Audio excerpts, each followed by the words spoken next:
If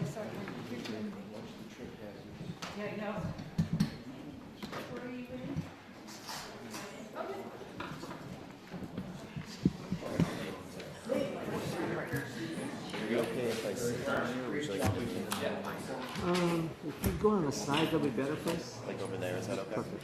Okay. Thank you. That's okay. How about down here on the end? What do you think?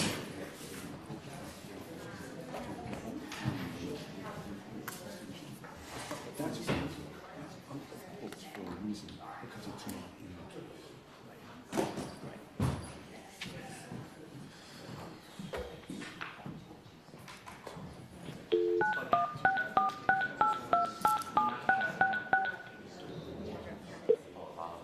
Welcome to Zoom for Government.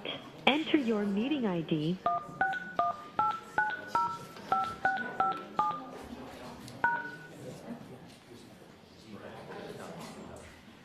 Enter your participant. Please enter the meeting passcode. You have joined the meeting as an attendee and will be muted throughout the meeting. The host would like you to enter. You are unmuted. You are muted.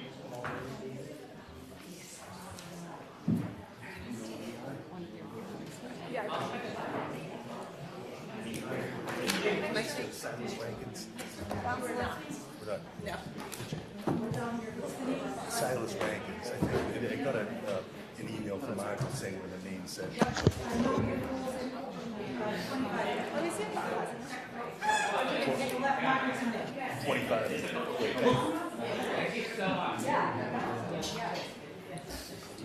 thank you. Is this the red one? Oh, you know what? Another one. Oh, you have an extra one? Yep. I don't have an extra one, but I'm not going to need it. Here.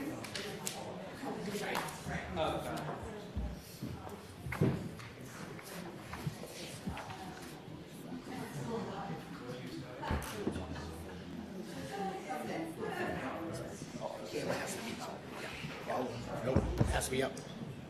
Till we get going, then you can put it on.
Hear ye, hear ye, hear ye. All persons have any business before the Honorable Beverly Cannone, Justice of the Norfolk Superior Court and for the County of Norfolk. Draw near, give your attendance, you shall be heard.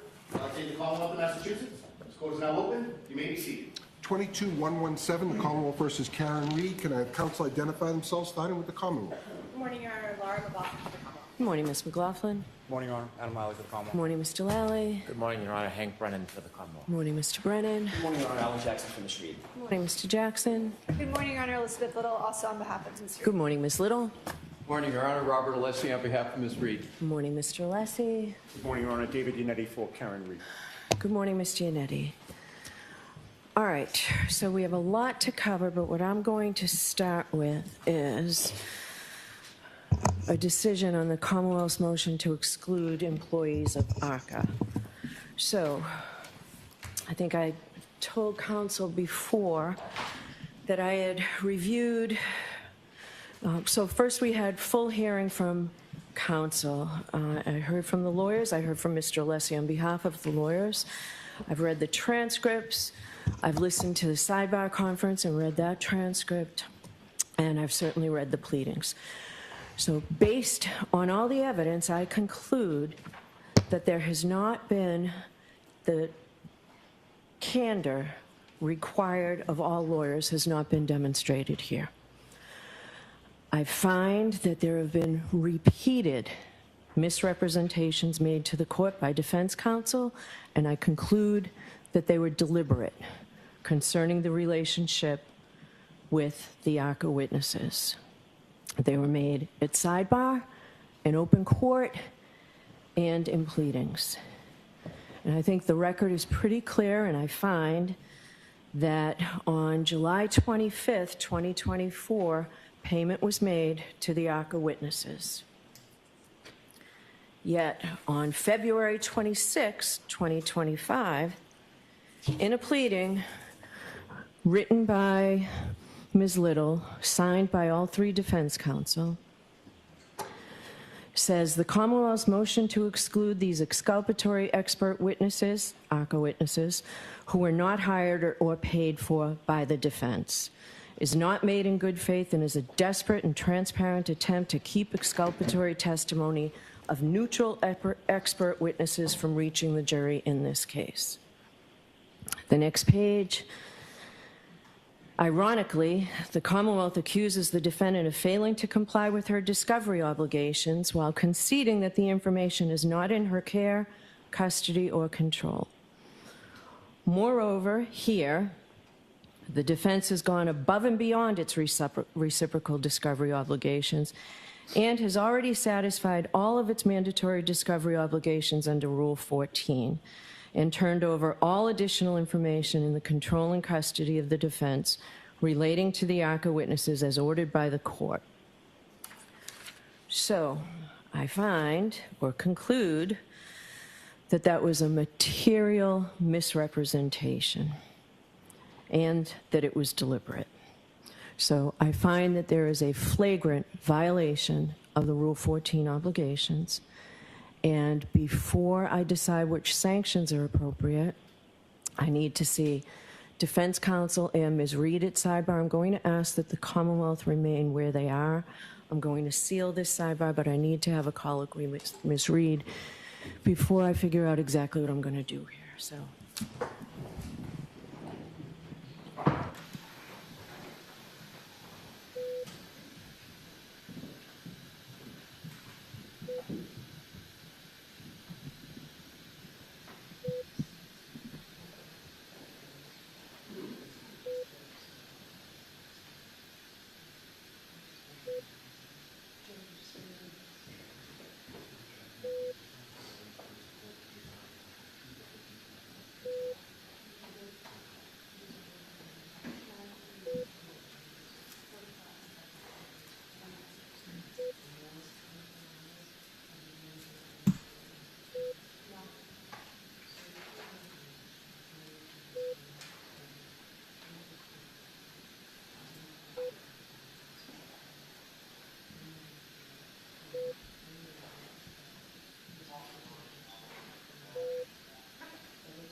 All right.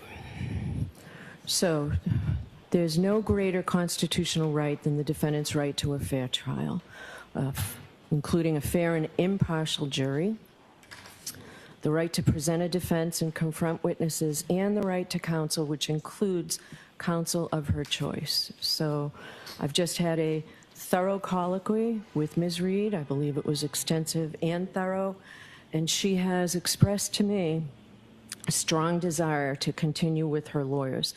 Ms. Giannetti, is Mr. Jackson lead counsel? I just want to make the record clear. Mr. Jackson, are you lead counsel? We don't define our roles in such a manner, Your Honor. Okay, so because Mr. Giannetti is not pro hoc vice counsel, and Mr. Giannetti can try this case if need be by himself. All right. But Ms. Reed does have a strong desire to keep all of her lawyers, notwithstanding the Rule 14 violation and the apparent lack of candor, the findings and rulings I've made. So, based on that, I am not going to revoke pro hoc vice licenses. I don't expect to have to address this again. Candor with the court is essential. It's the bedrock obligation of all lawyers who appear in this court and all courts in Massachusetts. A lawyer is only as good as his or her word, and I need to be able to take counsel at their word. So I'm not going to tolerate false statements, any stretching of the truth, no misleading distortions. There's no place for that in the courtroom. And Mr. Jackson, you stated this very eloquently in your closing argument last time.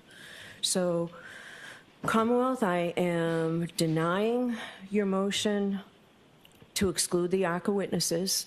Those witnesses can testify as long as counsel complies with their reciprocal discovery obligations. I will allow a full cross-examination, Mr. Brennan, and I will review any proposed curative instructions, limiting instructions, or final jury instructions. So that's my ruling on that. So we'll move on to Mr. Alessi. You didn't have a chance last time on the motion to exclude the testimony of Dr. Wolf, so I'll hear you on that. Thank you, Your Honor.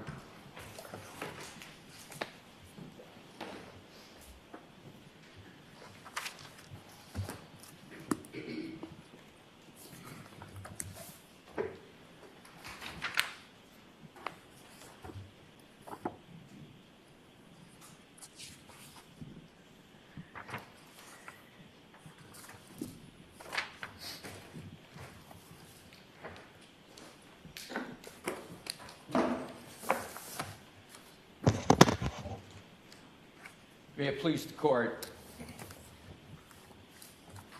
The proposed testimony supported by the Commonwealth of Dr. Wolf should be stricken in its entirety.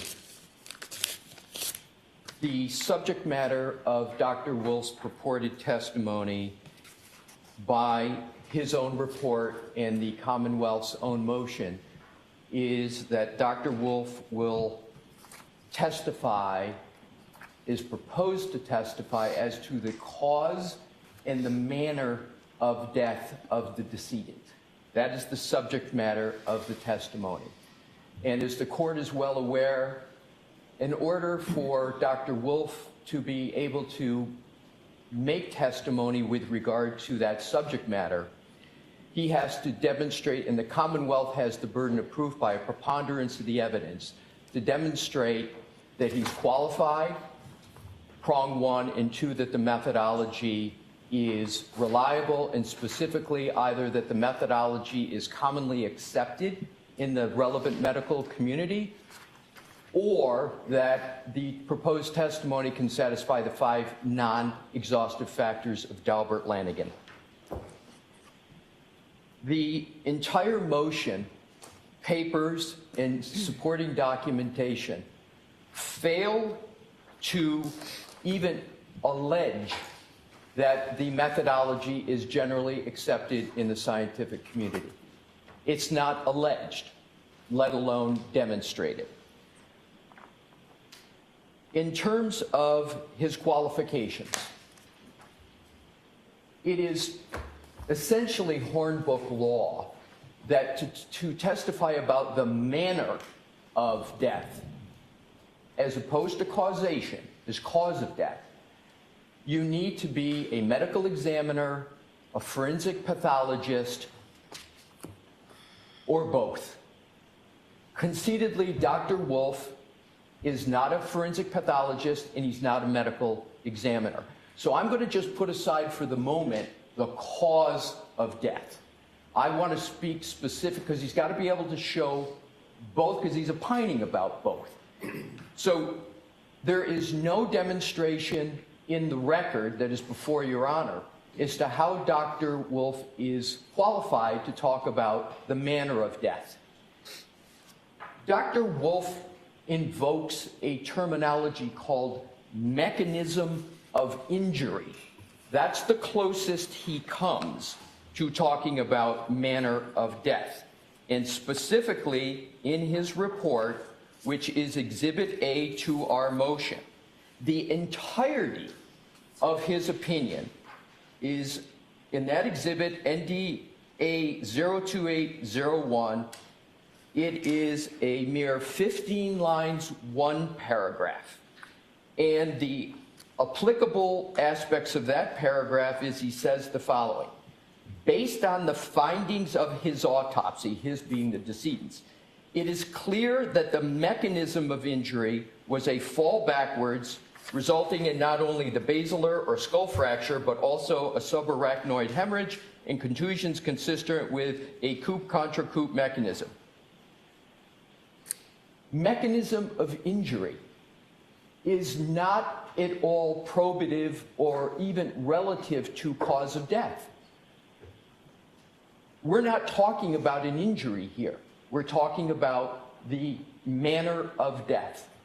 And mechanism of injury doesn't satisfy it. But the point first, Your Honor, is he's not qualified because he is a neurologist. His CV makes it very clear he's a neurologist, and his focus of his practice, by his own words, is based upon the precise invocation of radiation to treat incurable cancer. That's what his specialty is. That's what he currently does. So in terms of qualifications to talk about manner of death, he doesn't state the manner word, but he uses mechanism. He doesn't state mechanism of death. He states mechanism of injury, and mechanism of injury is irrelevant. So on qualification prong, Your Honor, it is completely lacking in the record that he is qualified. It's not enough to say you're a neurologist and head of neurology at a certain center. And this is juxtaposed next to the fact that the Commonwealth, the autopsy, which is very clear that those that are qualified, Dr. Stonebridge and Dr. Scorti-Bello. Dr. Stonebridge didn't even venture into the manner of death at all, didn't comment on it. Dr. Scorti-Bello, who is a medical examiner and who is board certified in pathology, she concluded that the manner of death was undetermined. So here you have the juxtaposition of a medical examiner qualified to render opinions in those areas, saying the cause of death is undetermined, and you have an unqualified neurologist not speaking to manner, but speaking to mechanism of injury. So in terms of the paragraph that I was just citing in his findings, it says, based on the findings of his autopsy, it is clear that the mechanism of injury was a fall backwards, resulting not only, et cetera, and then he goes on to say the head injury was clearly inconsistent with any type of mechanism of injury, such as a bat, hammer, or a car hitting him directly. Then what he goes on to further to go beyond his qualifications, he says the frozen ground was enough that when Mr. O'Keefe fell backwards, his injuries were sustained. Where is the support that Mr. O'Keefe fell backwards? A neurologist can't determine that is a manner of death. He provides zero bases, zero, for his conclusion that Mr. O'Keefe fell backwards. Where is that? And it's also not in the autopsy. And with regard to his qualifications to determine whether the ground was frozen, I covered that with regard to Mr. Gilman. You need to be a podologist. You need to know something about soil. He doesn't even begin to state how he concluded the ground was frozen. He wasn't there on the date of the incident, so there's no basis for that, but that is part of his opinion and methodology. And now to leaving his lack of qualifications, where is the citation to any study, any acceptance of how Dr. Wolf has come to his conclusions? There's nothing there. And this, Your Honor, is become a pattern of the Commonwealth where they put forth witnesses and they don't tether the methodology, if you can discern it, to common acceptance or the Dalbert-Lanigan factors. So in terms of both prongs, Dr. Wolf fails because the Commonwealth has not even begun to meet its burden. I would like to also reference what we just received last night, which is an article that was co-authored by Dr. Wolf. And I want to note and this is fractures of the classification and clinical features. This is 35 years old, and it is notable both for what it doesn't say and what it does say. First, what this article doesn't do is it doesn't talk about how one determines what a mechanism of injury is. So I'm even going to assume for the moment the parlance of Dr. Wolf, mechanism of injury. And if Your Honor would look at, please, page 593 of the study. And it's basically a meta-study. They went back and looked at a lot of data and information. But it says, under results, second paragraph, the mechanisms of injury were similar for all three fracture types. Motor vehicle and motorcycle accidents were the most common mechanisms, accounting for 47%. And then it goes on and it says 3 patients were victims of falls. But what this article stands for is that those were all known mechanisms of injury.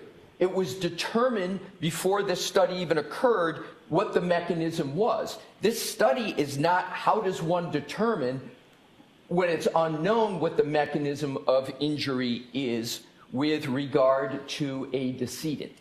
And that feeds back into the lack of qualifications of Dr. Wolf, because we're not given one example of where Dr. Wolf, before his report, his one-paragraph report on conclusions, of when he's ever done this before. It's not stated that he's ever taken a decedent and determined the manner of death.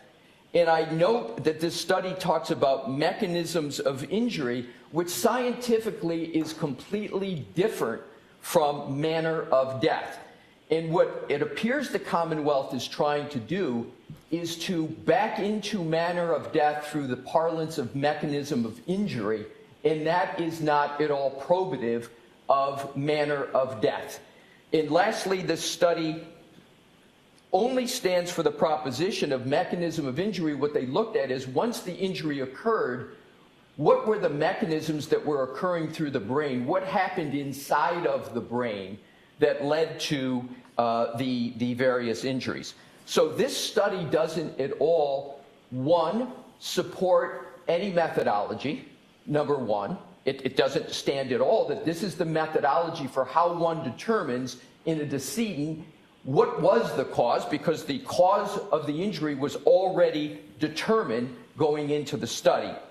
And it also doesn't state anything about the paragraph that Dr. Wolf has explicated in his report. And I will conclude with 2 points. Dr. Wolf says, based on the findings of his autopsy, it is clear. Well, the autopsy doesn't come to any conclusion on manner of death. The autopsy doesn't speak to mechanism of injury. So it is a non sequitur, Your Honor, to say that based on the findings of his autopsy, and we know from Dalbert Lanigan, you've got to apply your methodology to the facts and evidence in the case. And the only facts and evidence that Dr. Wolf uses, by his own words, is the autopsy, which doesn't support at all what he is stating in his report. The second and last point, Your Honor, is that it is not sufficient in the case law in Massachusetts, it's not sufficient under 702 for someone simply to come in and say, I'm a neurologist, I therefore know the brain, and then take the leap from that foundation into a conclusion with regard to manner of death. So in sum, Your Honor, he's not a medical examiner, he's not a forensic pathologist, he has not stated any experience whatsoever in doing what he's doing here, meaning to determine the manner of death of a decedent. And his methodology is completely unsupported. We only have one article, and I've gone through why that article is insufficient. So we would request, Your Honor, and urge the court to exclude Dr. Wolf from testifying in matters beyond his kin, and in the alternative, we would request an evidentiary hearing, because we and the defendant has a constitutional right to cross-examination. And this is the same with Mr. Gilman, it's the same with other experts, where there is no statement of the methodology, as here, there's none, and there's no tethering to a study. And how is it that one can cross-examine a witness that doesn't even begin to approach the 2 prongs of the Daubert inquiry? All right, thank you. Mr. Brennan?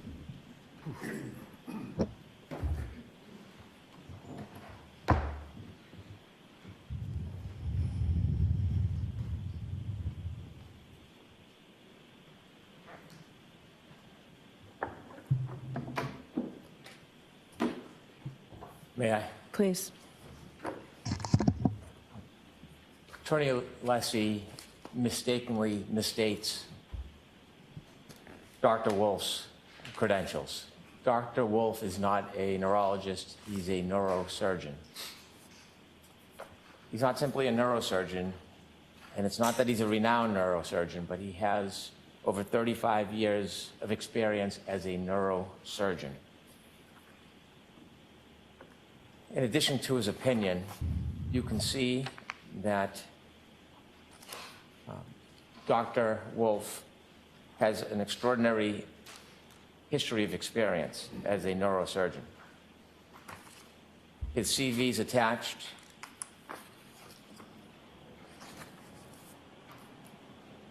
In his internships as a neurosurgeon, he engages in an internship in pathology, neuropathology.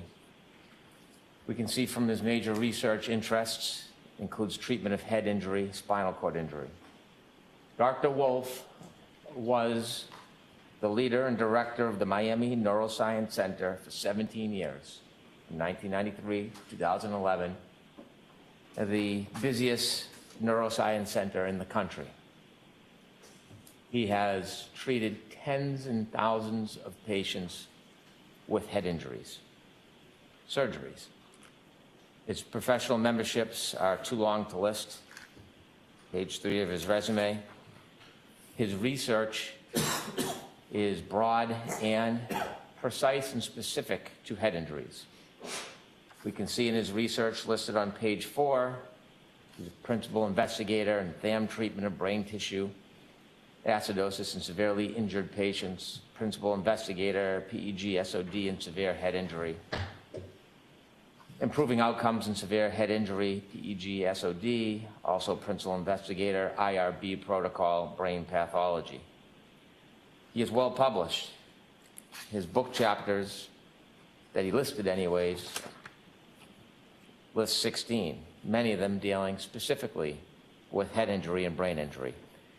His book chapters include head injury and difficult medical management, pediatric neurosurgical emergencies, complication of head injuries in adults, imaging of craniocerebral trauma, imaging and trauma and critical care, emergency room assessment of head injury patients, intracranial injuries. He has numerous journal articles, a slew of them specific to head injuries. Intracranial pressure, number 2 on his journal articles. Initial management of brain and spinal cord injuries, number 9. Number 16, which is the document that I produced to counsel last night, listed in his journal articles, number 16. Fractures of the clivus, classifications and clinical features. His journal articles are numerous, too numerous to go through, but you can see that he is well published, over 70 articles. His presentations, specifically on fractures, basal type injuries, number 5 on page 13. Number 9, neurosurgical management of traumatic brain injury. Number 10, acute head injury. And the list goes on. Over 90 references. Lectures and meetings, many of them dealing with head injuries.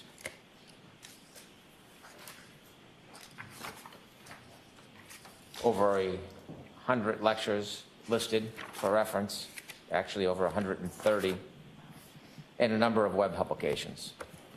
So this neurosurgeon, who has this extraordinary experience, is qualified. The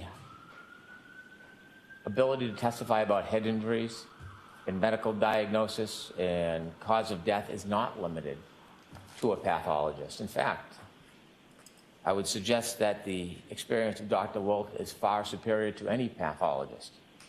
The difference is a pathologist treats patients that are already dead. Dr. Wolf treats patients that are in trauma, who some survive and many die. So he is intimately familiar, not just with looking at a deceased in a lab, he's intimately familiar with assessing the injuries after they occur, diagnosing what the injury is, and an attempt to save the person's life. And so he's well attuned after tens of thousands of surgeries to understand the causation of a brain injury and what causes death. Looking at Dr. Wolf's report, although short, it is clear that the injury that was occurred by Mr. O'Keefe was an injury known as counter-coup. And I dare say the defense proposed expert, Dr. LaPosada, is not in disagreement with that. To understand counter-coup, it occurs from a fall backwards on the ground. It can't occur from a bat or a punch or hit. There's not enough force. It occurs when the back of the head hits the ground and then the brain shifts to the front of the head. That is what the autopsy reports show. It may be that the medical examiner for the Commonwealth didn't have the same level of experience and didn't diagnose it, but this expert does have that expertise, and it is no different than the pathologist that's proffered by the defense. The periorbital ecchymosis that is directly related to the basal fracture, the swelling around the eyes, no different than Dr. LaPosada's opinion, exactly the same. One thing he doesn't say is that the body was moved. There was no evidence or information for that. He doesn't extend himself as a detective or put in unplausible theories in his proposed testimony. He is intimately familiar with countercoup, having treated tens of thousands of patients, and he understands in countercoup how it can lead to suffocation at the top of the spinal cord. And so his opinion is clearly supported by his extraordinary experience, his writings, his history. It can't be that his ultimate conclusions of countercoup and ecchymosis, periorbital ecchymosis, is in dispute. It seems that the defense simply prefers the original medical examiner for the Commonwealth. But we expect to call Dr. Wolf, and I would suggest that he's more than qualified. All right, thank you. Mr. Alessi, anything final? Yes, thank you, Ron. Mr. Brennan. Thank you.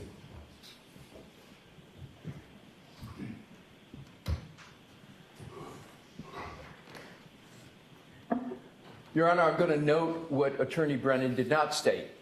He did not address at all how the methodology, to the extent it's discernible of Dr. Wolf, is commonly accepted or it satisfies any of the Daubert factors. And that is the fatal aspect of Dr. Wolf's opinion. It's not stated. You have to have either common acceptance or satisfaction of the 5 non-exhaustive Daubert factors. It wasn't addressed, and I think it's reasonable to conclude that it wasn't addressed because it doesn't exist. That alone dooms Dr. Wolf's opinions. I will stipulate, for purposes of this argument only, the cause of death prong.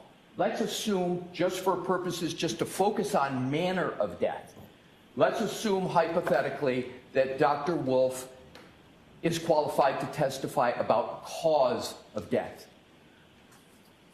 Mr. Brennan did not address at all his qualifications to discuss and opine on manner of death.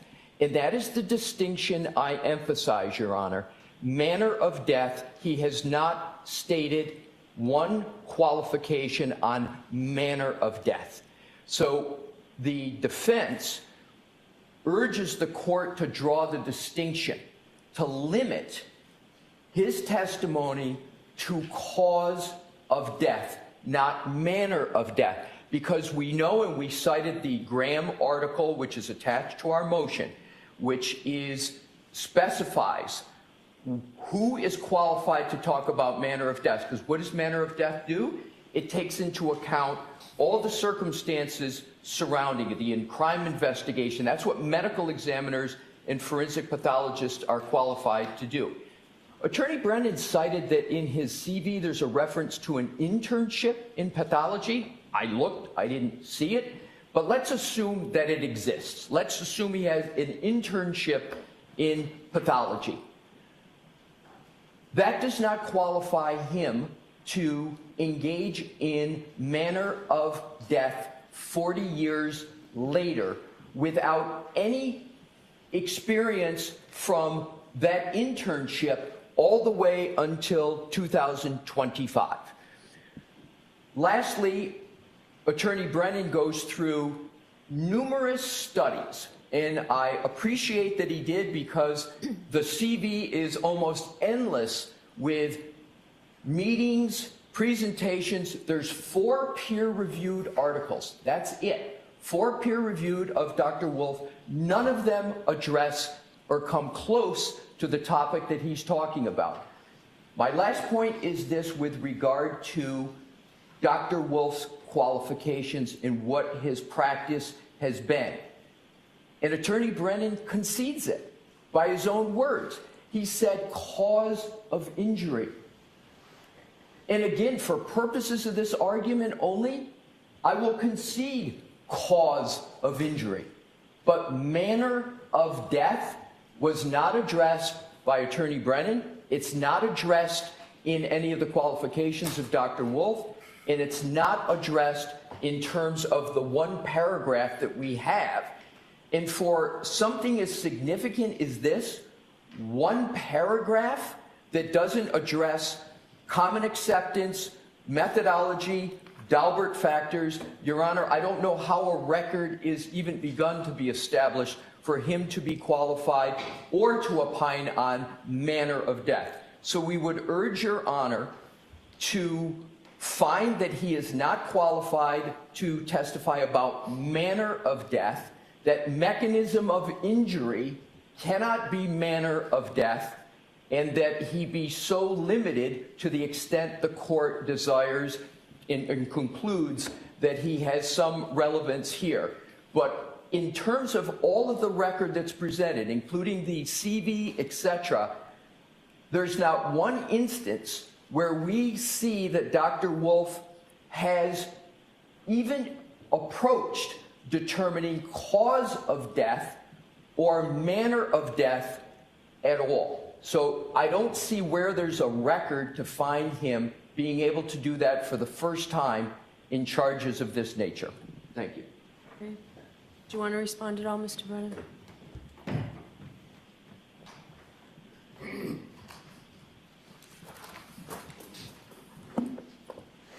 At some point, arguments become semantical and theoretical, but not practical. This doctor has treated thousands and thousands of patients, many, unfortunately, which have died. And as a neurosurgeon, engaging in the operations in the study of the brain and the patients, it is obvious that the neurosurgeon would understand and appreciate why his patients are dying, because that is part of the study of trying to save them. So for him to reduce on a piece of paper that the manner of death is based on my thousands and thousands of patients and my years and decades of experience, seeing firsthand many of these patients I cared for or tried to help died, and this is why. Technically, he could do that if that satisfied Mr. Alessi, but that is so unnecessary because it's obvious. Thank you. Okay. Thank you. All right, so we have a series of motions in limine. I'm going to start with defendant's motion to present the demonstrative exhibit on Christina Hanley's testimony. It's paper 558. Is there an objection from the Commonwealth on this? There is an objection. All right, so I'll hear the defense on this motion. Thank you, Your Honor, if I may. This is a relatively straightforward and relatively short. I have a question. Did you use this last time? It looks like... We attempted to use it. We had it last time. It was shown to the witness, but it was not allowed to be introduced. And all we're asking is for that next step, that it be introduced into evidence. Did she adopt it? Was there... Okay. She did indicate, and that's part of my argument, Your Honor, which So I'll go ahead. I'll hear you. I'll truncate it. It's a relatively simple request. We just want to use the chalk that was prepared in the first trial. No dissimilarity there. It was disallowed for use by the defense to be actually used, to be admitted, but it was shown to the witness. It was not shown to the jurors. The evidence, as the court will recall... So let me just have... So you're just trying to use it as a chalk, not an exhibit? No, we would ask that it be used as a chalk and an exhibit that's introduced. I'll take the chalk if the court wants to break it into two different pillars, but we believe that once the witness, and I anticipate based on her prior testimony that she would adopt it one more time for its authenticity or its accuracy, I should say, that it be used as an actual exhibit that goes back with the jury just for their help. The court will remember it's a very complicated... So let me just, with that, if I allow it as a chalk, is there an objection from the Commonwealth? There'd be a partial objection to a chalk, some of the labeling. I have less concern of a chalk as I do an exhibit. I mean, so we can take it in two steps. I certainly don't need to decide now whether it's admissible, and I couldn't. But what's the nature? Is this something? The court will call this. This deals with glass. Christina Hanley spoke at length about her analysis of pieces of glass, other materials as well, but specifically as it relates to the glass, there were more than a dozen pieces of glass that she testified to. They were variously found in different places at different times by different people. and they're assigned a relatively complicated set of numbers that she utilized in her analysis. And this is what you explained to me was the 47 pieces of glass that I asked you about last time, No, right? this is more attendant to the glass in the bumper. Okay. The glass in the bumper, the glass that was found at 34 Fairview, as opposed to the lens material that were the 47 pieces. Okay. These were a bunch of pieces of glass that were originally that originated from multiple sources. Some matched each other, some did not match anything else, some were from the same source, some were from multiple sources and different and distinct between and among each other. We reduced the very complex, the court may remember she talked about 7.14-B matched or didn't match 7.13-C, and it was very numerical and very difficult. It was difficult for me to follow. It was even difficult for the witness to follow because she continually had to resort to her own report as she tried to maintain her accuracy. So Do you have the day of her testimony? Oh, gosh. Ms. Little, do you have that transcript pulled up? Yes, one moment. So obviously, I remember her testifying. I remember seeing this previously. I've got it. June 5th, 2024, Your Honor. Thank you very much. Thank you, Ms. Little. The court will recall, I think it's clocking with the court's memory, that we did use the demonstrative aid. We walked up to Ms. Hanley. We showed it to her on the witness stand, and she did adopt it, and she indicated that once she studied it, it was in line exactly with her testimony. It's an accurate visual representation of that evidence, and it just makes it a lot easier for the jurors to find some sort of linear logic to the evidence. What matched what and what didn't. And all we're asking is that we'll use the same aid, the exact same aid that we did last time, and just ask that it be used as not only a chalk, as Mr. Brennan said, he may have a slight objection to that, but also we would ask for the next step, which the court doesn't have to decide now. I think waiting on Ms. Hanley's testimony would be apropos, and then we'll ask for its submission at the right time. All right. What's the objection, Mr. Brennan?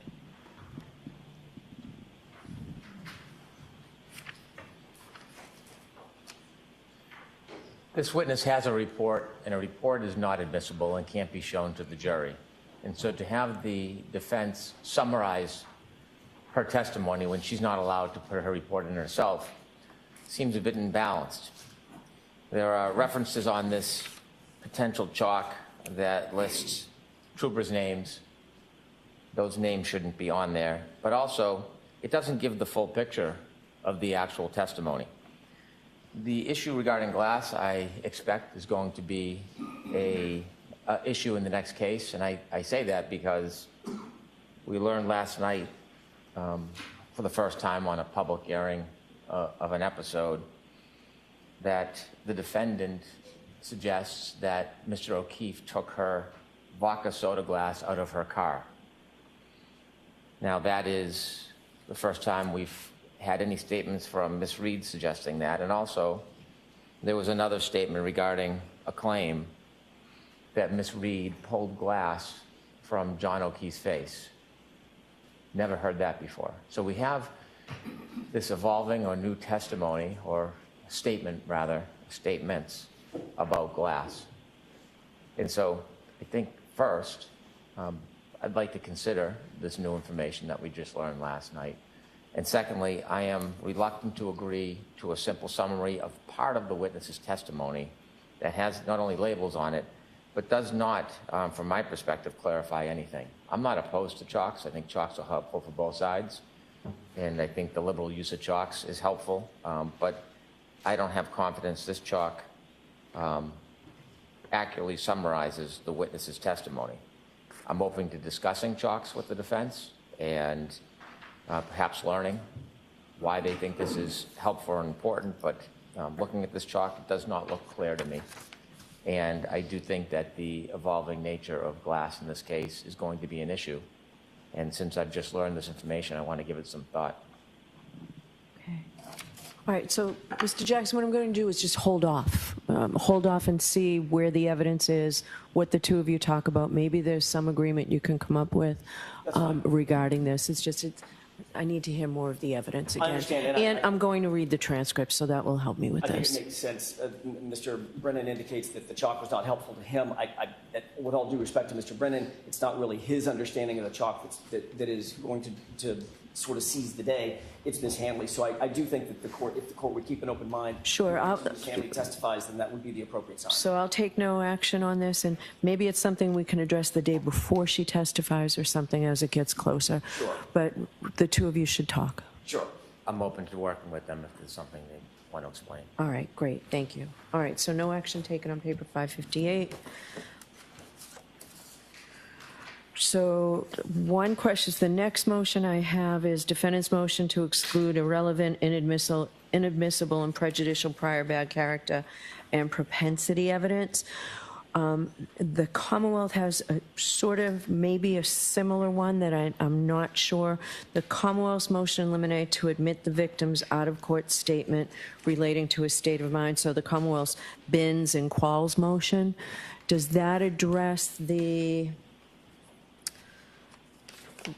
Aruba witnesses? I'm just wondering if they're hand in hand. So the paper number on the Commonwealth is 585. It's got your 11 on it, though.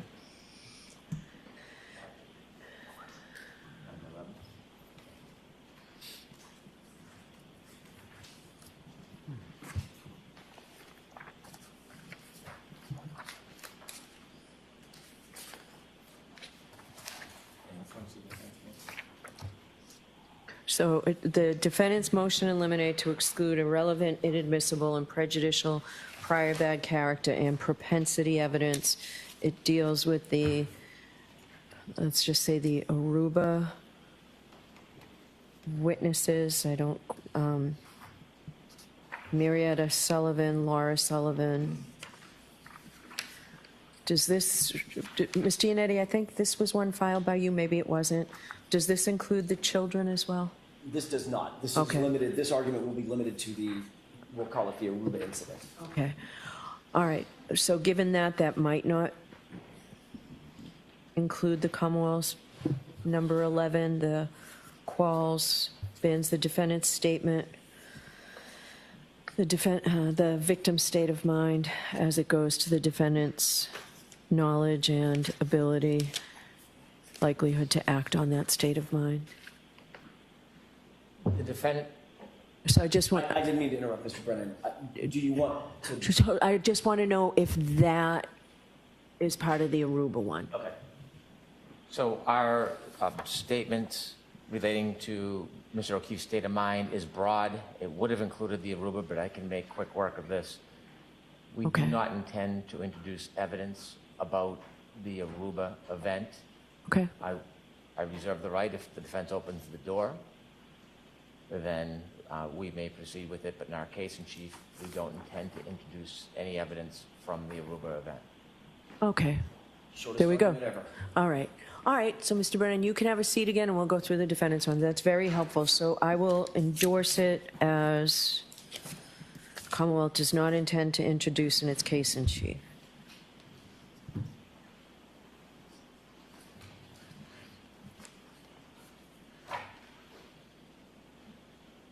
If that changes, Mr. Brennan, you need to come to sidebar well in advance, okay? After telling counsel. Understood. Thank All you. right. All right, so that was 559.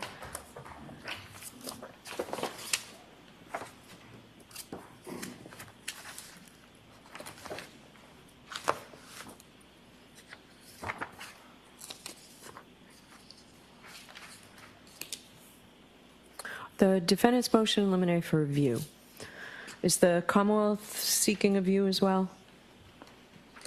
We did not move for a view, but we do not object if the defense wants a view. Okay. So who's going to argue this for the defendant? I am, Your Honor. Okay, so what's different this time around is you're asking that Ms. Reed be permitted to attend. Yes, Your Honor. So I'll hear you.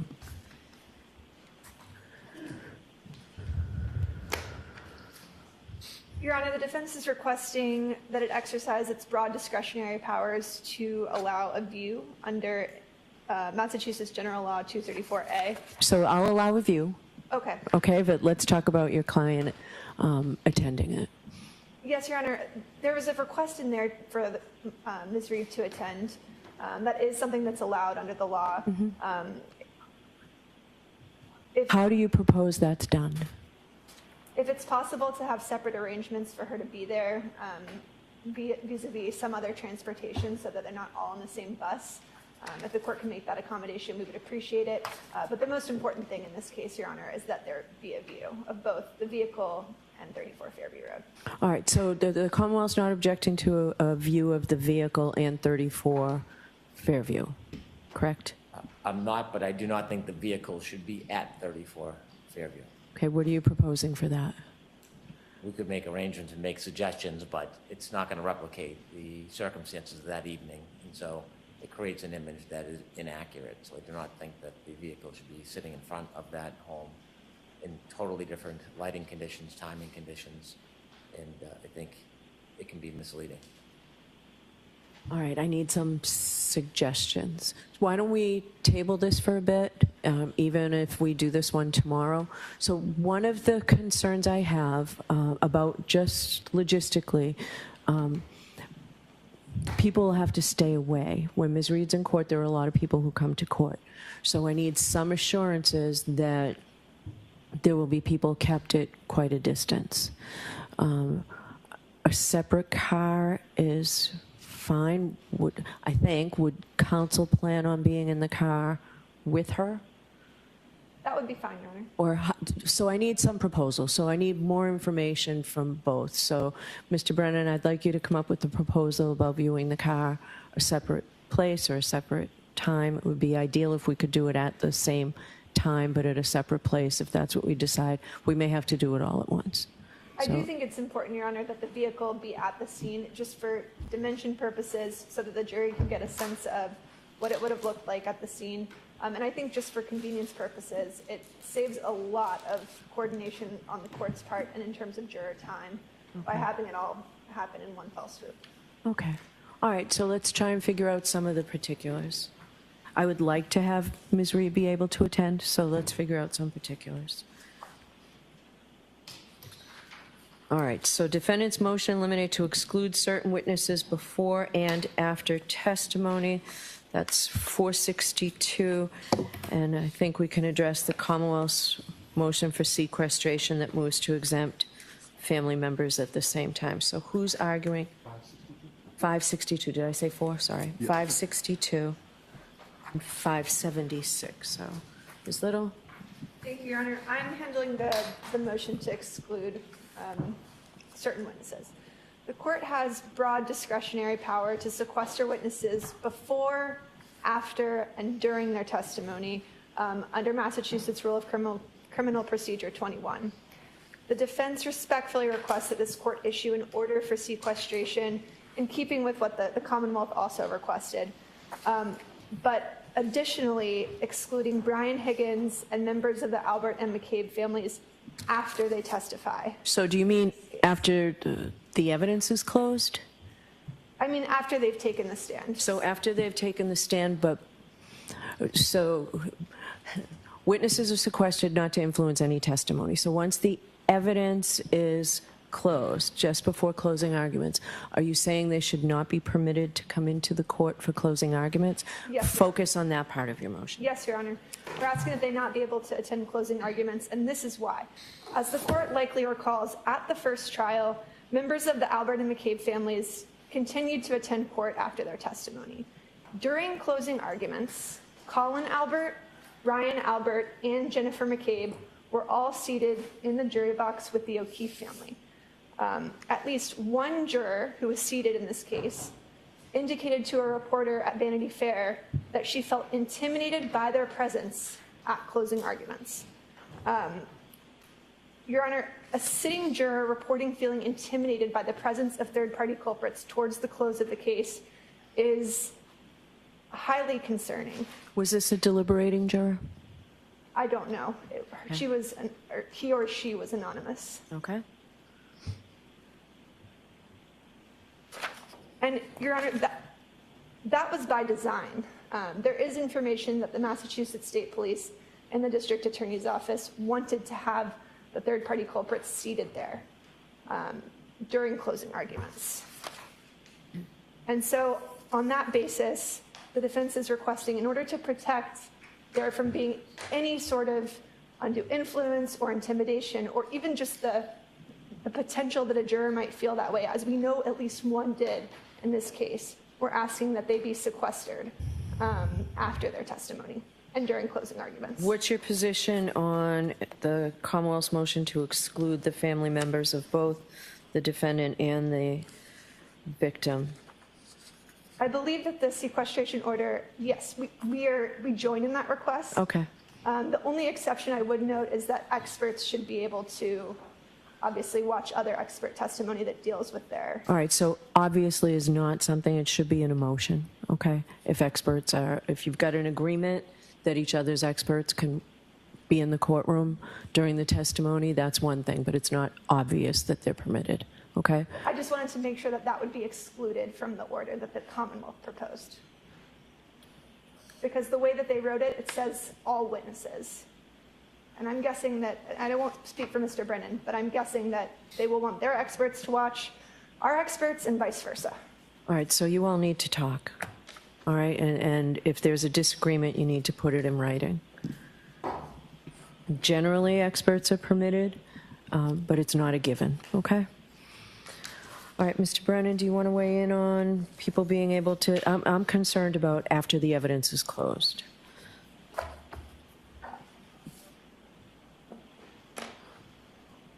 I think it's unfortunate that not only a time-honored tradition, but an entitlement for a witness after the evidence is closed to come into the closing and watch the closing.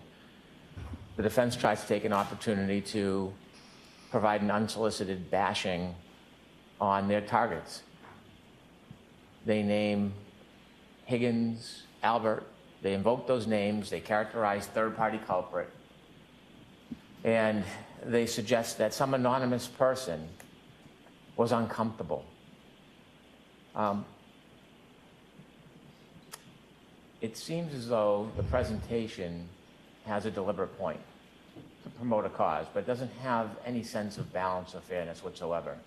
Witnesses, all witnesses from either side should be able to come into a courtroom after the evidence is closed, the sequestration order has ended, and watch a closing. Grace can be offered in these circumstances sometimes, and that's what I've tried to do in my motion.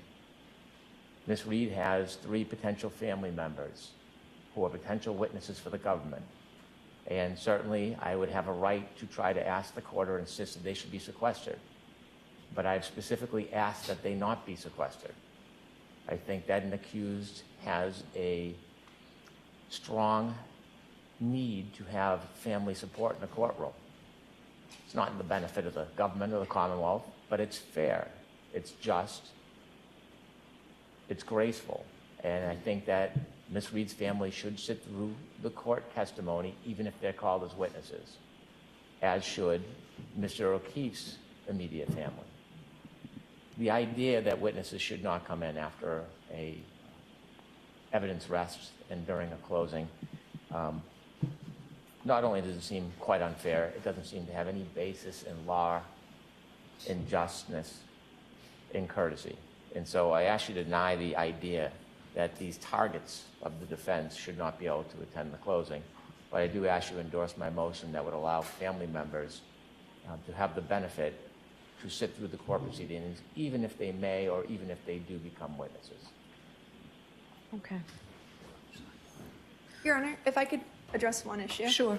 There is some additional information. I was hoping we might be able to address sidebar because it is subject to a protective order, but I would like to make a record.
But I'll take a closer look at both of these and have something later.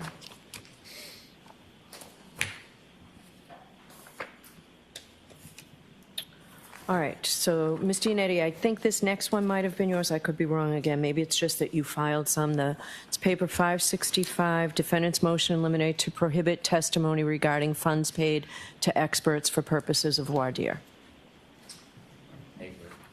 That's also mine, Your Honor. Okay? I believe the Commonwealth has indicated that they will agree to that. Okay. All right, so paper 565, allowed by agreement.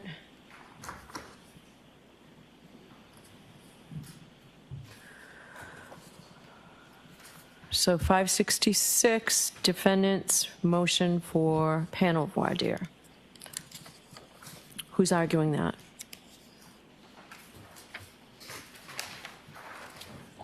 That's me, Your Honor. Thank Okay, you. so all I need you to really focus on, of course, I'll give attorney conducted voir dire, but why don't you focus on panel voir dire for me? The request is pretty straightforward.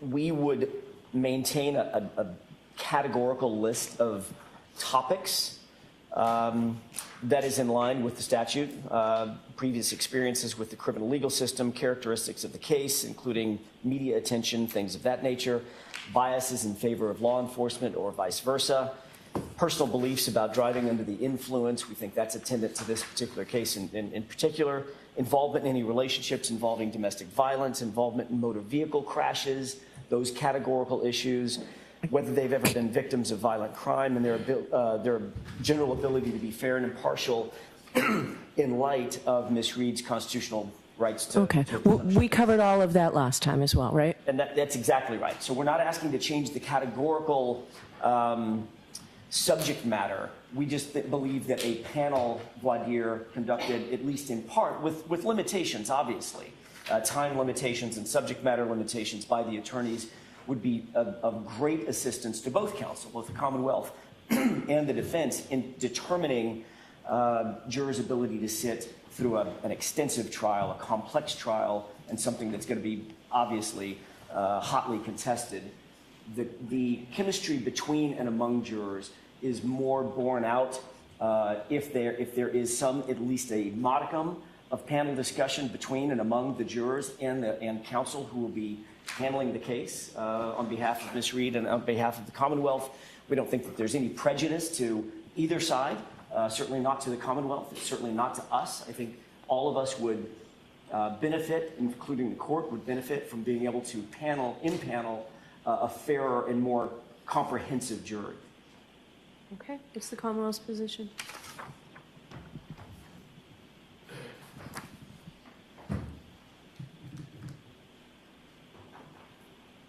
Of course, we defer to the court. However, we prefer a questionnaire. If we have a panel voir dire, there will be quite a bit of contest on the subject areas, the limitations, the parameters. I wouldn't say anticipate, but I worry that it will digress into trying to craft the argument, the direction of argument, in a way that's favorable to each side's cause. And that really isn't the purpose of it, but that seems to happen in the limited times I've engaged in it. And so I think the questionnaire is more structured. It allows for all the different subject areas that are important to both sides. And I may misunderstand, but I think the court allows follow-up on questions where there is any inquiry or concern or follow-up that's reasonable and necessary. And I understand that that has been a liberal application, and I think that suffices. The only thing I would say to that, if I may speak from here, the only thing I would say to that is I completely agree. I think a questionnaire is enormously helpful, especially as it pertains to a panel voir dire. And quite frankly, Your Honor, in my experience, and that's what we do where I'm from, is panel voir dire consistently. It's faster. It's actually much more efficient to do a panel voir dire than it is to do an individual voir dire. That's all I'll say about that. So I'm a huge proponent of panel voir dire in the right case. My biggest concern here, frankly, if we didn't have the inordinate amount of publicity on this case so close to trial. I heard that there was something last night. It's been in the news, right? and it's continuing. It's because of that, I'm afraid it's just going to blow up the panels. So, and I have a lot of discretion here. I'm not going to allow panel voir dire. I will allow a robust, as I did last time, voir dire at sidebar.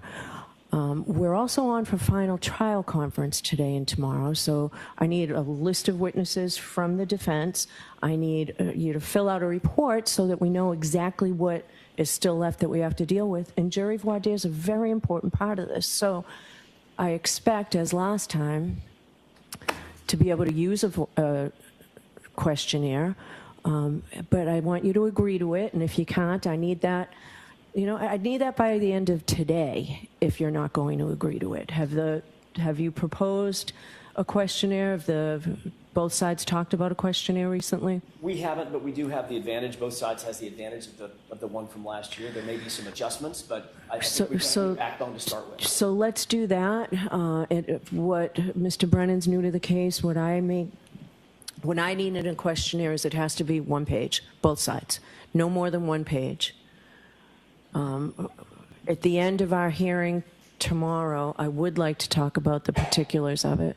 We have a huge amount of jurors coming in, and I have some ideas on how we might best utilize that with the questionnaire, but I need to talk to counsel about that at the end of all these hearings today.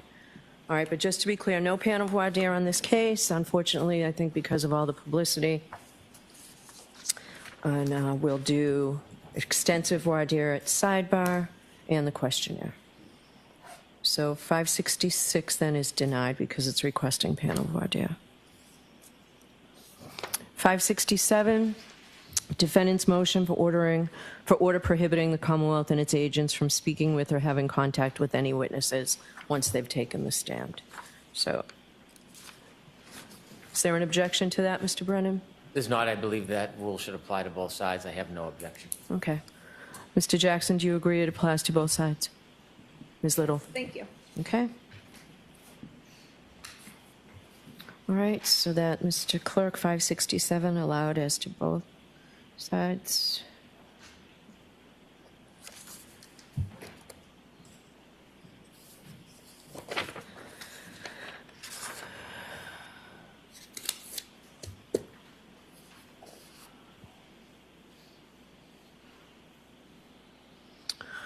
.570, defendant's motion eliminate to exclude irrelevant, inadmissible, and prejudicial evidence regarding alleged harassment and/or intimidation of witnesses.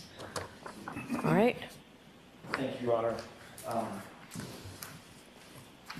The first trial, I'll note, was riddled with what we believe to be inadmissible and highly, highly prejudicial testimony from a bunch of witnesses who took the opportunity to describe harassment and distress that they felt from third parties, both on social media and otherwise.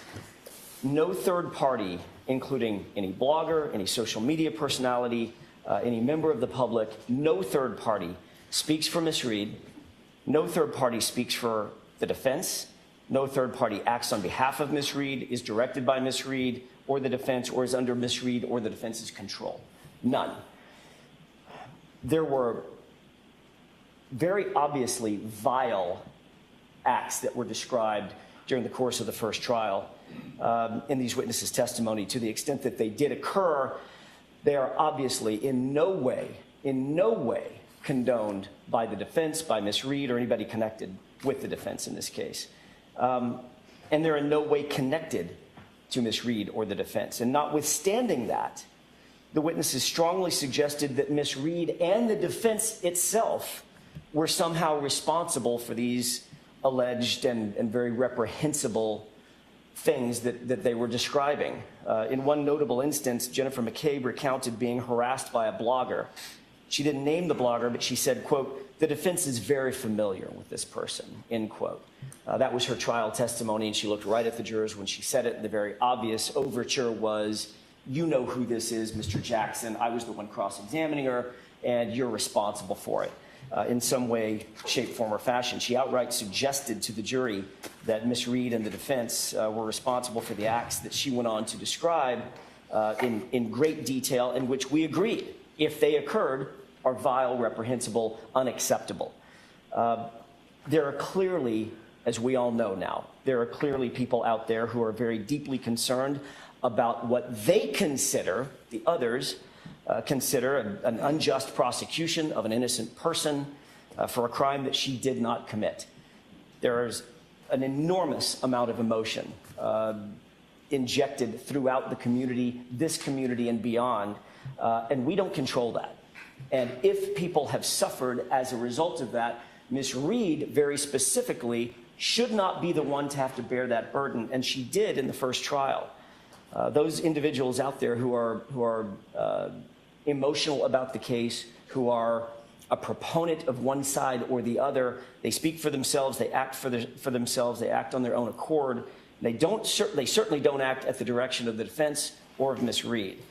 And to allow these sort of what ultimately can only be described as salacious anecdotes into evidence, coupled with the sobbing and the crying and the breaking down on the witness stand, which also happened, it serves to visit an extreme and an extraordinary prejudice against Ms. Read, very, very specifically and very targeted like a laser on her. And it's for conduct that's completely out of her control and completely unassociated with her. What may be most galling about the Commonwealth's presentation of this evidence in the first trial of witness intimidation was that they were in possession. They actually knew. Mr. Lally, Ms. McLaughlin, they knew at the time the information was presented and propounded in front of the jury that a grand jury had been impaneled to hear evidence on whether or not Ms. Read was in any way liable for witness intimidation, witness harassment, or anything associated with that. So the grand jury has a particular standard, right? Not any way, right? Probable cause standard, right? Okay. But notwithstanding that standard, the question was she in any way liable for that harassment and intimidation? And that standard is extremely low. We all know the ham sandwich anecdote. And even the grand jury said, no, there is absolutely nothing to see here. There is no evidence that she was responsible for intimidation or harassment such that they determined that there was a no bill. And what is bothersome is that the Commonwealth was aware of that and didn't disclose it. We didn't find out about that until in October. I think it was an October notice of discovery when we finally found out that a no bill was issued indicating that Ms. Read... When was that no bill issued? You said when or where? When? When? I want to say March 23rd. March 27th is what I'm being told. It was late March, before the first trial. And they knew this, and they didn't provide what I believe, and I think what the court would have ruled would be exculpatory information to us to cross-examine these witnesses who say, hey, look, I've suffered at the hands of the community, of these bloggers. So my memory is I kept it out, and then I have a very clear memory of you opening the door with Jennifer McCabe, and it came in through there. So the court did make that ruling, that ultimately, if the door is open, these witnesses are going to be able to talk about it. But I kept it out prior to that. Understood. Okay. I don't want to revisit that issue. The court made its ruling. I didn't think that we had opened the door. It was whatever that door was. It was on some very, very significant lubricant. It was going to be very easy. Read the transcript. I have several times. In any event, I believe that the court should make the exact same order this time and have a more defined, we should have a more defined understanding of what would reasonably open that door. I didn't think that I came anywhere close to it. The court disagreed, and the information came in. But it's so prejudicial. It was so extremely prejudicial as to Ms. Read that I think we need to revisit that issue and get a more clarifying order about exactly what would be required to open that door. And then we can reasonably, as the defense, we can reasonably sidestep that as best we can. I wasn't able to do that in the first trial because I didn't think that I had even approached the line, but ultimately the court disagreed. So what we're asking in this instance is that we get a clarifying order that it is not admissible. Obviously, if we walk in and say something about witness intimidation. You've never been intimidated by anybody, have you? Obviously, that would open the door. That's not what would happen. That's not what happened last time. What happened last time was Jennifer McCabe basically decided that she wanted to talk about that issue and sort of walked through it, at least in my view, having reviewed the transcript.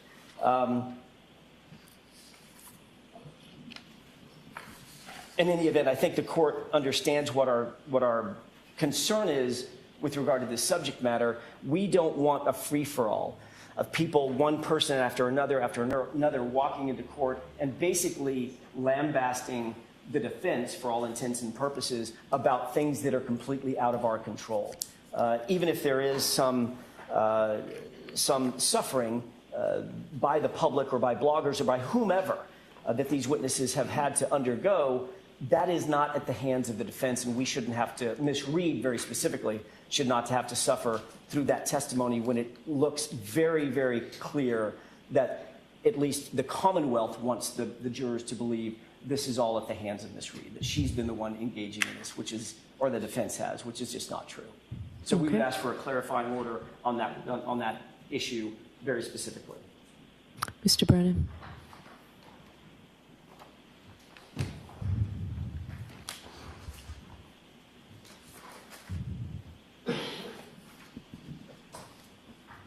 I can appreciate the defense wanting to identify the line in which they would open the door to evidence about harassment and abuse of witnesses. I understand why that would be important. But to convert that into a speech that absolutely defies reality and grossly misstates the history and facts of this case is beyond me, It wasn't just last night when Attorney Jackson and his colleagues appeared on a documentary where Ms. Reed talked about speaking frequently to Mr. Carney, sharing anything public with him. And you would have to choose to be oblivious to think that that information that is shared was then not generated to intimidate and harass witnesses for 2 years. In fact, Mr. Carney has over a dozen indictments for just that. You've had an opportunity to hear the conversations recorded with Gretchen Voss. You've heard about the tactics used by the defense in the dissemination, not just of public information. So to try to make a public record that is so grossly, not only inept, but fraudulent, I don't understand the purpose of that when the simple question is, what is the threshold of opening a door? We have a motion later this afternoon in another courtroom on this very issue. And I'm not going to go through an entire resuscitation of the evidence or information that I have, because that inevitably would be unfair. But it is unfair to stand up here at this podium and suggest for a second that Ms. McCabe is using a witness box as some type of forum. She didn't drag herself into this case. She was dragged into it. And to suggest they can stand here and bash witnesses in the text of their argument, unsolicited attacks, because it pleases them and fits their narrative, is something I can't just sit by and listen to. The Commonwealth, the prosecutors weren't outside patting their bloggers on the butt for a job well done after witnesses were harassed at their family events. That didn't happen. And so if the issue is, what is the threshold when Mr. Jackson opened the door? Well, you can read the transcript. It's very obvious. Open-ended questions, personal attacks, baseless accusations. That opens the door. And it will open the door again, I suspect. And we'll be prepared. I think the issue is really a trial issue, and an attorney having control of their questions so they don't open the door. That really is the issue. So do you agree it doesn't come in the Commonwealth's case in chief with these witnesses? I don't think it ever should have come in the case in chief. and I don't think it would have until I saw the very clear questions that opened that door. I have no intention of raising a collateral issue or trying to present prior bad acts that I haven't sought admissibility for. So I agree. I agree. Okay.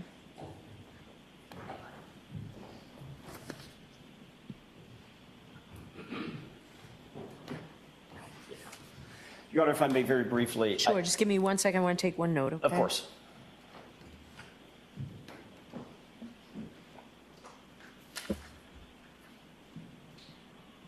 All right, go ahead, Mr. I Jackson. just wonder if where this ire and these invectives from Mr. Brennan come from. He said that I stood up here just a second ago and attacked witnesses and bashed witnesses and made fraudulent statements. Was he listening? I didn't bash a witness. I didn't attack a witness. I didn't make any fraudulent statements. The Commonwealth made their best effort to tether Miss Reed to Aiden Kearney. And they did it through a grand jury. And those members of the grand jury said, no, it's not true. It didn't happen. That's what they said at the lowest burden known in criminal justice. So Mr. Brennan can stand up all he wants and say, I saw a TV show and I saw this and I heard an interview, and clearly there's been communication between Ms. Reed and Mr. Kearney. Sure, there may have been communication. That's very different from directing witness intimidation, directing witness harassment for the purposes of undermining a prosecution. That's what they've accused her of, and they failed. And then they kept that from us when they failed and allowed this sort of fabrication of the witness. And I'm not saying that the intimidation that was described on the witness stand was fabricated. That's not at all what I'm saying.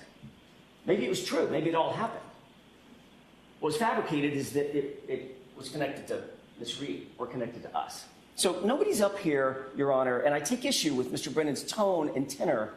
We can all be professional. We can all advocate very zealously and robustly.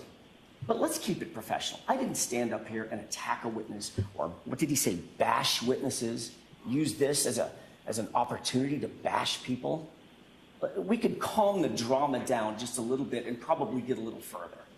All we're asking is that it not come in, and I will stipulate and agree with Mr. Brennan that this not come in the Commonwealth's case in chief, and we will be very mindful of what would conceivably open a door to this kind of testimony, and I'll probably seek the court's guidance before I ask a specific question that I think comes anywhere close to that. We'll ask the court's guidance by coming to sidebar, and I think that could resolve the issue. Okay. Thank you. I want to look at this a little more closely.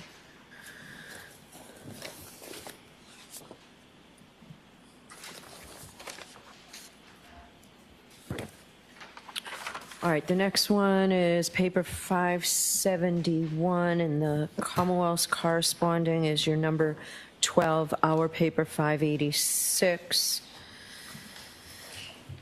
So the defendant's moving to exclude the serum plasma ethanol concentration, blood ethanol concentration conversion, and corresponding retrograde extrapolation analysis.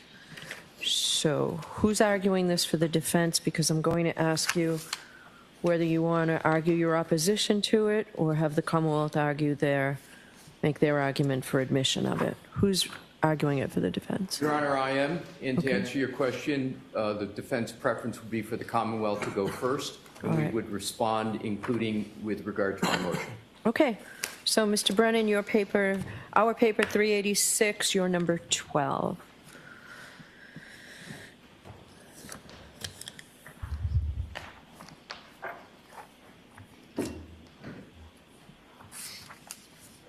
Your Honor, paper number 12 seeks to admit the results of the defendant's blood draw at the Good Samaritan Hospital and the resulting serum conversion and retrograde extrapolation.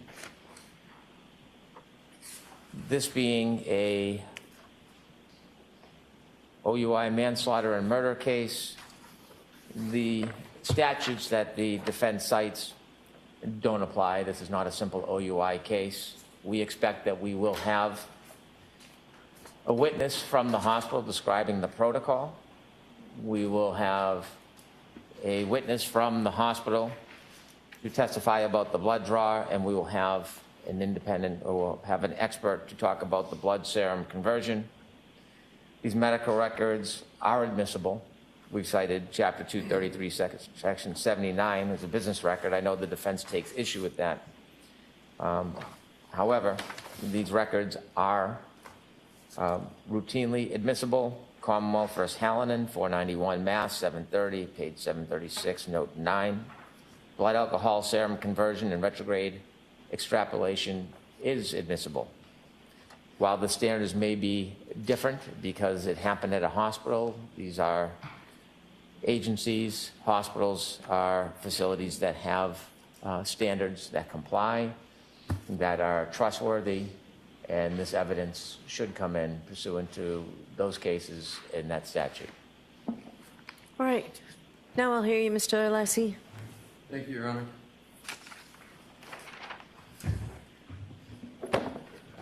Honor. Attorney Brennan misstates our position that is clearly set forth in our papers. We are not citing to statutes that discuss consent of Ms. Reed. So I just want to take that because he's conflated issues and not addressed the main issue. Attorney Brennan just said that the results are reliable. And I appreciate very much that he has raised that, because not only is there no proof that the results are reliable, there's proofs in the first trial admissions as by Mr. Roberts, as well as impliedly by Ms. Knowles, that they're not reliable, and here's why. There is no record evidence as to the method of the hospital determining those levels. Specifically, with regard to the medical records in the chemistry section of those, it says in an annotation, the drug testing, this report is intended for use in clinical monitoring and management of patients. And here's the key statement. It is not intended for use in employment-related drug testing or court-related proceedings. And the issue with regard to the reliability of the testing is it is not stated the basics to go to reliability. Specifically, there's no documentation of how the alcohol test result was obtained, through what procedure, by whom, and the key, what manner of testing. There's two ways to do it: gas chromatography and enzymatic testing. And there's a huge difference in the reliability between the two. There is no record evidence, and it's the Commonwealth's burden of proof to establish reliability. There's no evidence of any of those foundational aspects with regard to the testing. So with regard to those test results, the Commonwealth has to establish the reliability. It is not enough for the attorney for the Commonwealth to simply stand up and ipsy-dixit in saying they're reliable when there is a lack of the information of the factors I just rehearsed with regard to the matter. And another key aspect, which is conceded by the Commonwealth, they concede that the testing did not occur at an accredited laboratory. They concede it. And it's in every single report of the Commonwealth. And we put that in in Exhibit A to our motion. For example, it's Exhibit A, the very first page, COM 000994, serum plasma conversion report. It states 2 paragraphs under the chart with an asterisk. The ethanol result used in this serum plasma conversion report was provided by an external party. The testing to obtain the ethanol result was not performed at the Massachusetts State Police Crime Laboratory, and therefore this report does not fall under the laboratory scope of accreditation. Not the words of the defense. So that's from the State Police Crime Lab, right? Pardon me? That's from the State Police Crime Lab, right? That's correct. And with regard to the next document, which is our Exhibit B,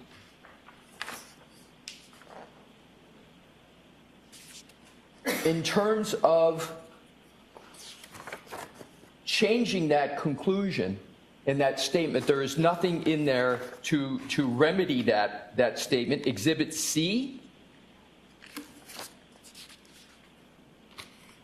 also mentions, and this is NDAO 296, under background, it's the same statement. The ethanol result used in this retrograde extrapolation report was provided by an external party. The testing to obtain the ethanol result was not performed at the Massachusetts State Police Crime Laboratory. So what we have with regard to the foundation of reliability, we don't know what type of test result this third party did, gas chromatography or enzymatic, and we don't know any of the other factors, and it's the burden of the Commonwealth to establish the reliability of that testing. So in conclusion, Your Honor, given that the Commonwealth has not satisfied its burden in this regard, the testing that has been performed is not reliable. All right. It should be excluded. Okay. Do you want to respond, Mr. Brennan? I would suggest the court look to Dr. Fowler's testimony. He testified how blood was taken, how it was preserved, what tests were conducted in the lab at Good Samaritan Hospital, how the lab is accredited. And this is the same issue argued at the first trial, but inevitably Dr. Fowler's testimony is what establishes the foundation for the admissibility. Okay. May I just respond briefly? Sure. Thank you, Hunter. Your Honor has often said that this is a new trial. The Commonwealth for this trial has to establish that foundation. They can't point to the testimony in another trial to establish it. That should have been in their motion in opposition, that they should have put that in assuming that that is accurate. But it is not in their motion here, and that cannot be relied upon to defend the lack of reliability with regard to those factors. And I will also note that none of the witnesses I just rehearsed, Mr. Roberts nor Ms. Knowles, if we're going to talk about the first trial, ever referenced that as curative of what they said for lack of accreditation.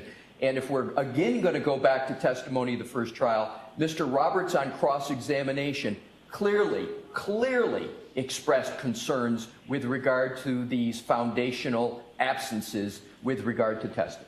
Thank you. Okay. I think we have time for one last motion before we take the morning recess. Paper number 574, defendant's motion eliminate to exclude witnesses' prior criminal history. Who's arguing that for the defense?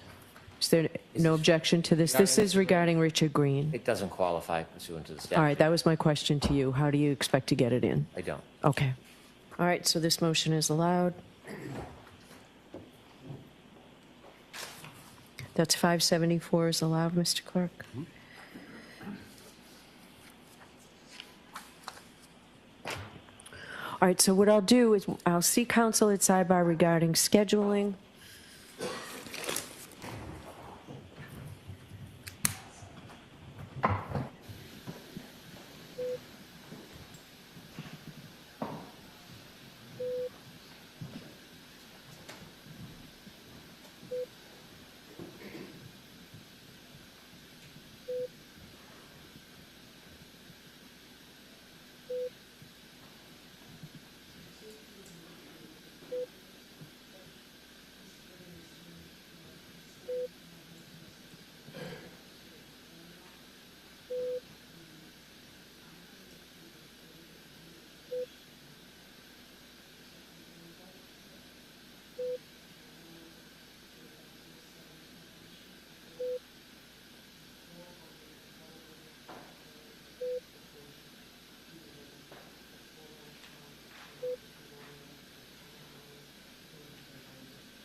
rise to the court, please.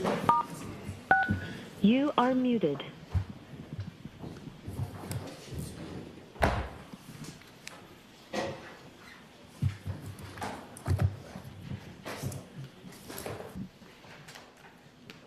We'll be recessed 15 minutes.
Court's back in session. You may be seated.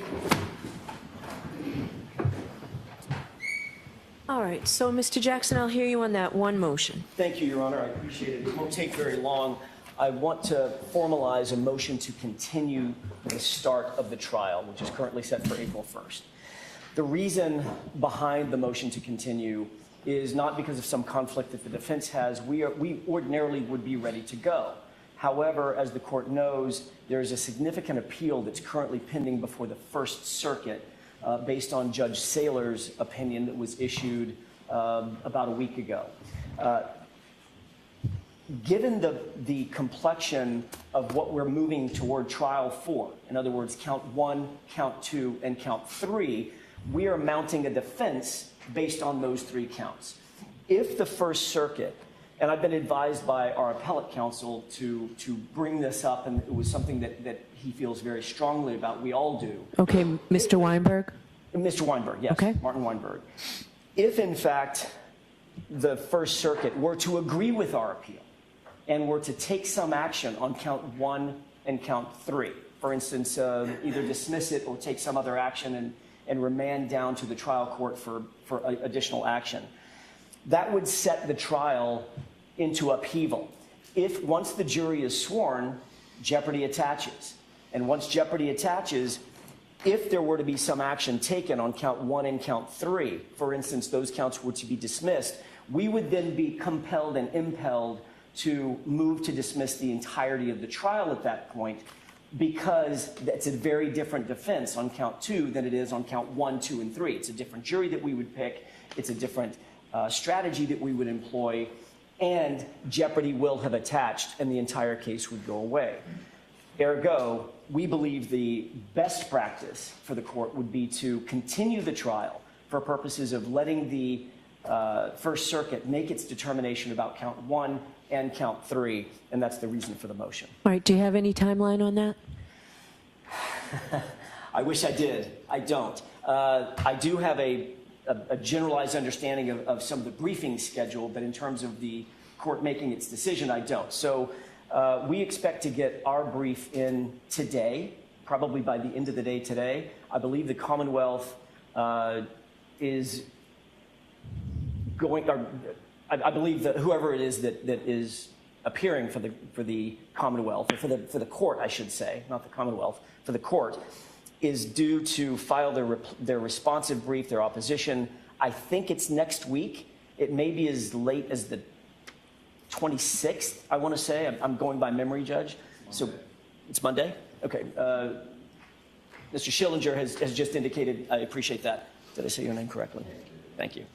Just indicated that it's Monday. The opposition is Monday, and then the reply brief would be to you 2 days hence.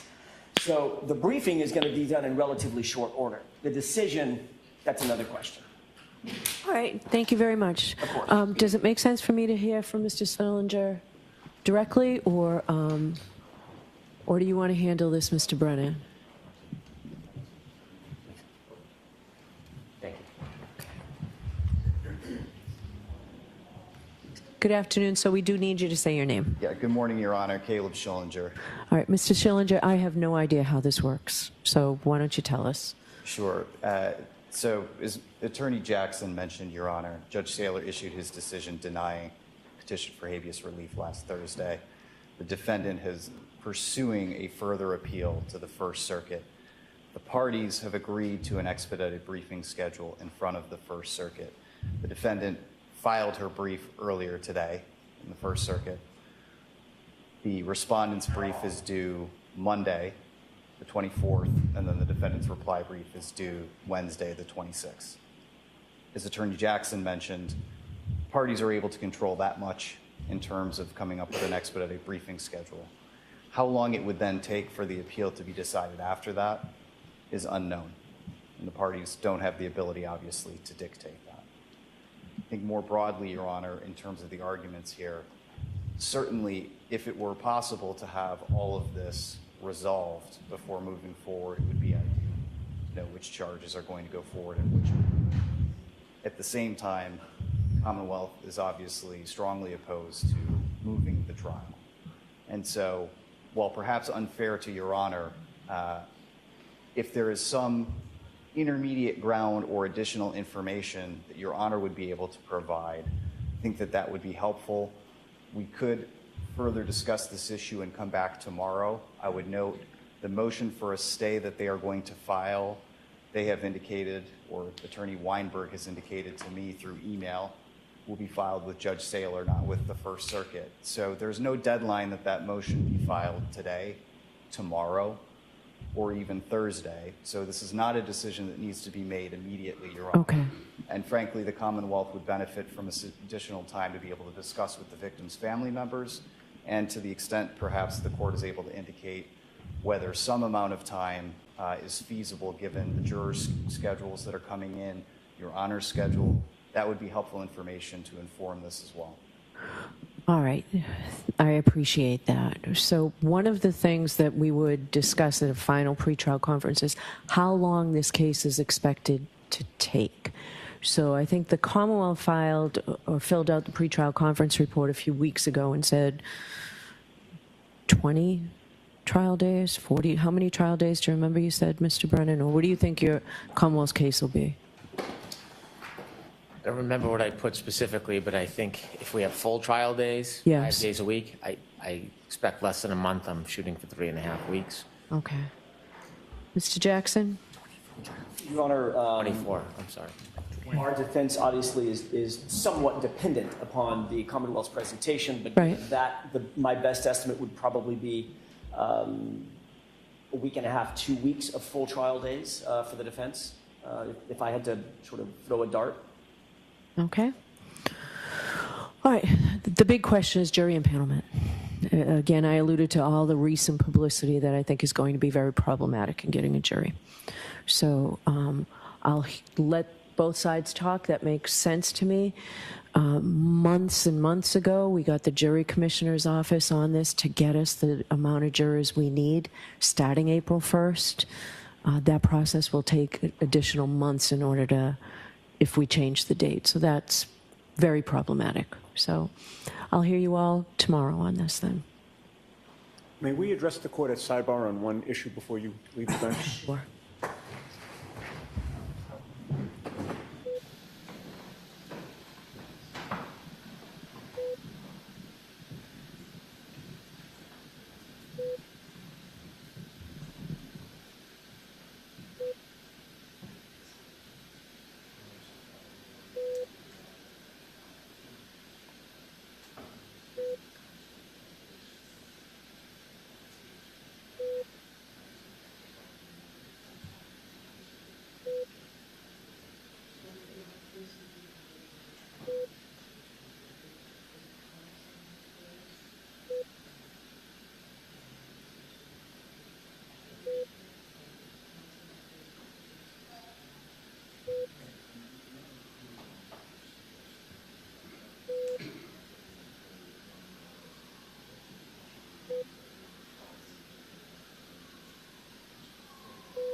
All right, tomorrow, but Thursday morning at 9 o'clock. That'll give you time, Mr. Schillinger, to speak with maybe Mr. Weinberg or counsel. It will, thank you, Your Honor. Okay, so see you Thursday. All right, thank you, everybody. All rise to the court, please.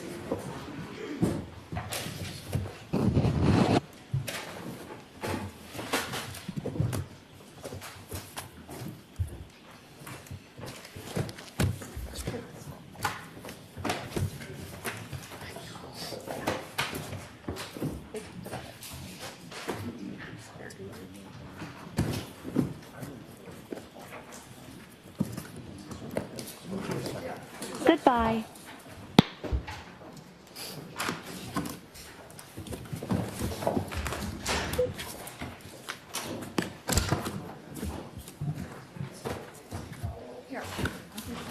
I got it. Get too close, I don't have anything to say.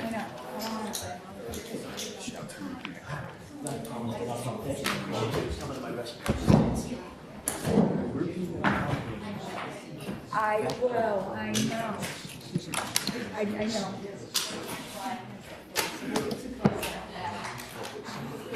I know, I know. Right, I know. Okay, all right. Thank you. You're good enough.